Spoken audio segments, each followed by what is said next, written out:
talking about at the top of the show, Georgia opening up gyms and salons as early as Friday. They obviously are taking a more aggressive approach to opening up the economy. There's obviously a lot of people that are very worried about what the potential health ramifications of this could be. You have said that now is the worst possible time to reopen your state. Why? And when do you think we can expect to have these restrictions eased? And what would you say to your friends in Georgia who are in legislative positions who have made a different decision? Well, so the president's own task force and his report that came out last Thursday evening, his coronavirus suggestions and guidelines for states, says that you need to have declining numbers in your state for over a 14-day period. I'm not sure of what the numbers are in Georgia. They are able to. He said each state should be able to make their own decisions about what's going on in their own states, which I think was a smart policy.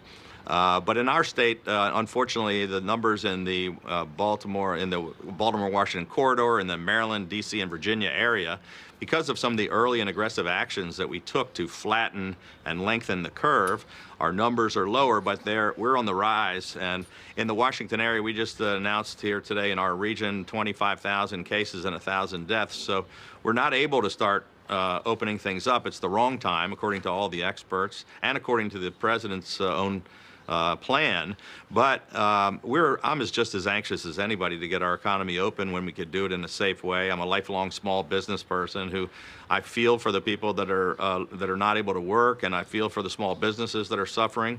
But we want to make sure that we're going to announce later this week a safe road to recovery and reopening. But we can't do it until we see those numbers start to decline, and we're going to do it in a very safe way based on the advice of the best scientists that we have here in our state.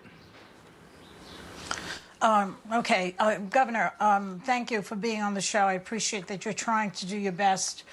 Let's talk about the fact that last night Trump announced that he's limiting and halting all immigration, halting it actually into this country, even though immigrants account for 18.2% of health workers in this country, and 30.3% of nursing home, housekeeping, and maintenance workers are immigrants.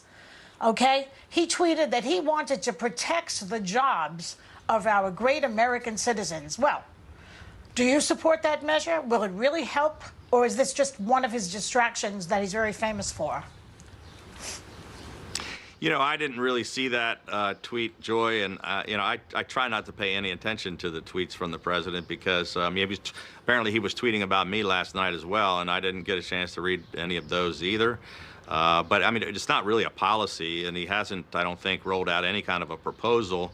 It's just, I think, a distraction from what's really going on. But, I know that, he stopped flights in from places like, China and Europe, which made sense because, people coming in with the virus. But I don't really know what the tweet was about last night, frankly. But certainly we just got done talking about, my wife is a first-generation immigrant from South Korea and just helped us through those relationships acquire 500,000 tests from the folks there in South Korea that's going to help save the lives of people in our state. And that's what we're focused on here. And we have some terrific people from all around the world that are working in our hospitals and our healthcare system that are saving people's lives, and we appreciate it.